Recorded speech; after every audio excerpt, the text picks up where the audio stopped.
दोस्तों, पिछले कुछ दिनों से मोदी सरकार द्वारा डिजिटल कंटेंट को लगातार भारत में बैन किया जा रहा है।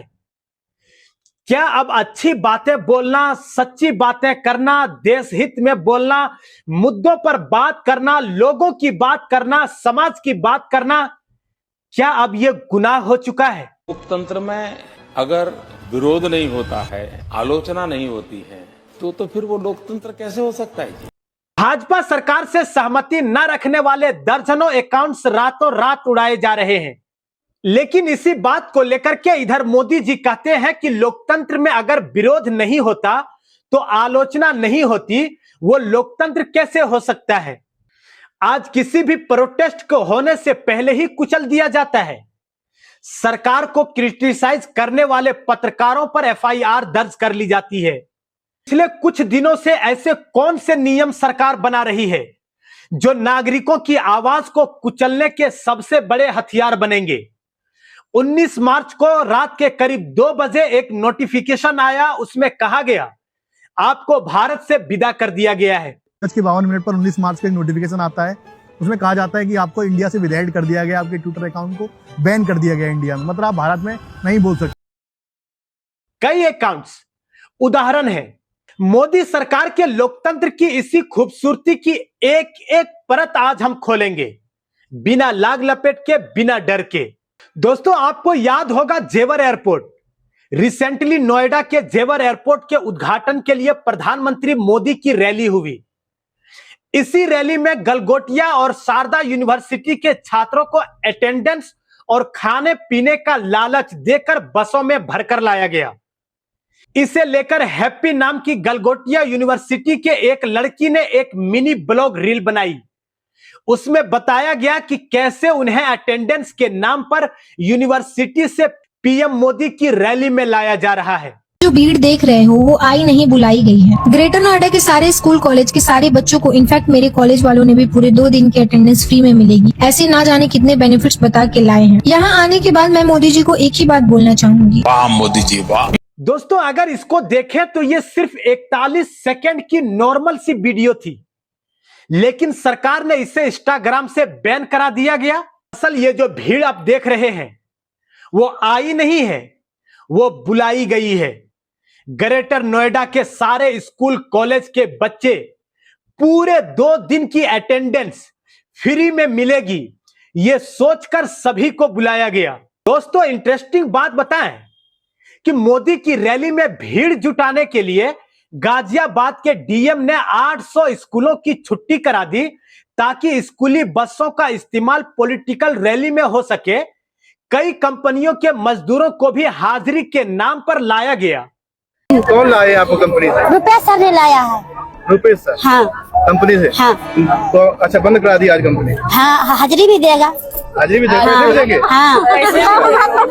सारे लोग कंपनी से आए हो? सारे लोग कंपनी। अब दोस्तों, ये रील जैसे ही वायरल हुआ, लोगों ने खूब सराहा। इसके बावजूद सरकार ने इस हार्मलेस रील को भी इंस्टाग्राम से जबरन बैन करा दिया है। अब ऐसे ही एक वीडियो और खूब वायरल हुआ था। कॉमेडियन पुलकित मनी ने मोदी की मिमिक्री करते हुए एक वीडियो बनाया। बस ये दिखाया कि मोदी फॉरेन मिनिस्टर के साथ कैसे मिलते हैं। जब यह वीडियो आम लोगों के द्वारा शेयर होने लगी तो मोदी सरकार ने आईटी एक्ट का मिसयूज करके इसे भी भारत से बैन करा दिया। इस रील पर 16 मिलियन से ज्यादा व्यूज थे, आप सोच सकते हैं। दोस्तों, एक और बात, मिंट अखबार ने खबर छापी कि मोदी की 99 विदेश यात्राओं पर 815 करोड़ रुपए खर्च आए हैं। कपिल नाम के एक यूजर ने सिर्फ टोटली यूजलेस लिखा। बस इस 2 शब्द वाले ट्वीट को भी भारत में बैन करा दिया गया। पूनम नाम की एक यूजर ने लिखा कि एक रेंगता हुआ कीड़ा भी मोदी से बड़ी रीढ़ की हड्डी रखता है। इसे भी आईटी एक्ट के तहत बैन कर दिया गया। हाल ही में सरकार ने 12 बड़े ट्विटर एक्स हैंडल जैसे नीमू जादव, नेहरू, संदीप सिंह आदि की पूरी तरह से भारत में बैन करवा दिया है। अगर यूट्यूब पर न्यूज चैनल की बात करें तो न्यूज डिग्गी, politics national Dastak, comedian Rajiv निगम के फेसबुक पेज, यहां तक कि 4 PM न्यूज चैनल भी सबको एक एक करके बैन करा दिया गया है। मेरा अकाउंट विदहेल्ड कर दिया गया है इंडिया में। इंडियन गवर्नमेंट के ऑर्डर पे, ministry of electronics and IT के ऑर्डर पे वो अकाउंट विदहेल्ड किया गया है। बट उसका रीज़न मुझे नहीं बताया गया कि क्या रीज़न है, कौन सी ट्वीट है, क्या है, बट उन्होंने सीधा विदहेल्ड कर दिया। को भी दूसरी बार इंडिया में बैन कर दिया गया है। जो लोग बोल रहे हैं, सरकार से सवाल पूछ रहे हैं, वो चंद लोग ही बचे हैं जिनकी आवाज है, जो सरकार की आंखों में आंखें डालकर सवाल पूछते हैं। नीमू यादव एक्स हैंडल के ऑनर ने कोर्ट में कहा कि सरकार के ज्यादातर ब्लॉकिंग ऑर्डर्स IT एक्ट का उल्लंघन भी नहीं करते। डॉक्टर नीमू यादव को इसलिए बैन किया गया क्योंकि वो PM मोदी को बैड टेस्ट में दिखाते हैं। उनकी वीडियो बनाने वाले सतीश आचार्य ने कार्टून बनाया। मोदी ईरान की हिस्टोरिकल दोस्ती की बात करते थे, लेकिन जब अमेरिका ने ईरान के सुप्रीम लीडर की हत्या कर दी तब मोदी ने एक बयान तक नहीं दिया। इस कार्टून को भी IT एक्ट का उल्लंघन बता करके बैन करवा दिया गया। अब सोचिए, एक कार्टून बनाने वाले को IT एक्ट के सेक्शन 69 ये को तभी लगाया जा सकता है जब भारत की संप्रभुता और अखंडता को खतरा हो या पब्लिक ऑर्डर खराब होने का डर हो, लेकिन इसे पर्सनल आलोचना दबाने के लिए मिसयूज किया जा रहा है। पत्रकार मुकेश मोहन पर 50 करोड़ का डिफेमेशन केस है। छोटे बच्चों की रील्स बैन किए जा रहे हैं क्योंकि उनमें गैस सिलेंडर पर सरकार की आलोचना की थी। FSSAI ने खुरपेच पेज के खिलाफ FIR दर्ज करवाई क्योंकि उन्होंने भर्ती में अनियमितताएं एक्सपोज की थी। अब दोस्तों, फरवरी 2026 से नया नियम सोशल मीडिया पर लागू है। साइट्स को अब सरकार के कहने पर कंटेंट को 3 घंटे के अंदर हटाना होगा। पहले यह क्राइटेरिया 36 घंटे का था।